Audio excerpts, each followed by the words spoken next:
kulankan oo isugu yimaadeen mas'uuliyiinta laamaha dawladda iyo qaybaha kala duwan ee shacabka magaalada Raaso ee gobolka Afreer ayaa lagu soo bandhigay caqabadaha dhinaca amniga iyo tabashooyin kale oo ay qabeen dadka shacabka ah waxaana kulankan aragtiyo kala duwan isku weedaarsaday oo halkaasi ka hadlay mas'uuliyiin kala duwan oo uu ka mid yahay gudoomiyaha degmada Raaso Maxamed Axmed Cali oo ay weeliyaan taliyaha ciidamada xoogga gaarka ah ee fadhigiisu yahay Raaso gaashaanle Maxamed Axmed Nuur Ilka Case waxayna sheegeen in ujeedka shirkan uu yahay isku xidhka shacabka iyo laamaha ammaanka iyo in si wadajir looga shaqeeyo maslaxiyada iyo danaha shacabka deegaanka gudoomiyaha degmada Raaso Maxamed Axmed Cali ayaa shirka ka hadlay wuxuuna sheegay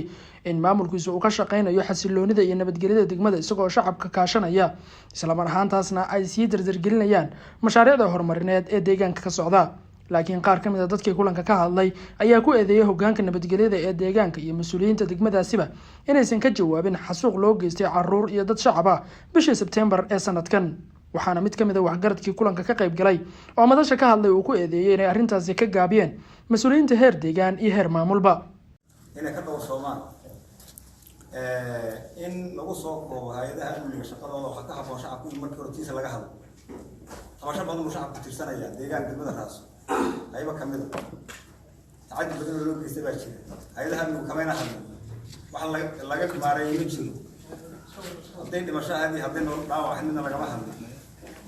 haddii hay'adii haddii garab la soo taabtay lagama hadlo haddii abaar jireen lama soo marin haddii dhibaato jirtay lama arag ينا كهري المركب رشاق حوسي اللي يلالي ولا يابو إن أمارها لا رسول كيف سيدي باهي ترت وحي تبانا يعني اللي قاعد عيبين أنا هاي إلا تحق اليوم ضدك تمدح حلول تشيء ومركب الجلاس مشاور ولا كعب وما نقولها إذا ما كانوا خلاص ولا جاي إن هاي هي شعب كسود على الماء كسود على يميننا والله قام مارمان شعب كوحنا يوم كسود قابلنا يا أهل تحق اليوم حي تبانا يعني اللي قاعد عيب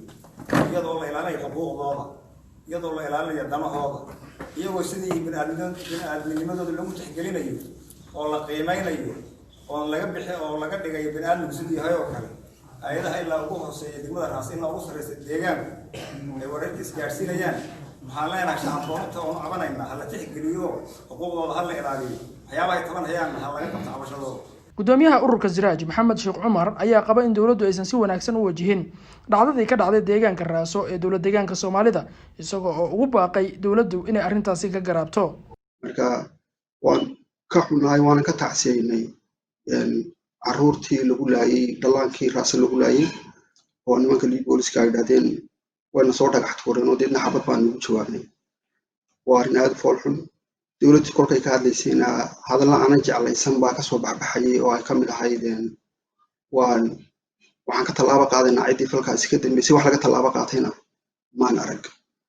oo ta ugu daranay igu yaabka badnayna waxay ahayd sida ay dawladdu doonaysay in ugu garqaato ilmo carruur 6 jir ah oo gabdho yar oo gabdhaha gabadheeda Soomaaliya oo kale gabadh leeg oo 6 jir oo meesha ku dhimatay iyo askariga qoriga dawladda gashanaa tababarka soo qaatay labadaas sida loogu qarqaadayo yaan garan kari waan fahmi kari waayo waxay ahayd in la soo qabto dadkii xabada riday waa la garanayaa cidii waxaan geysatay cidii wax dishayna waa la garanayaa in magaranaysa la mariyo wixii uu sharcigu marsiiyo yani taasi waa khalad dhacay ana rajeynayo insha Allah ta'ala inaan dib inoogu soo noqonin in walba caruurtiisa uu jecel yahay inay badbaado sidaas aynu wada jecel lahay ayay tahay markaa masaakiintaana in iyagana loo badbaadiyo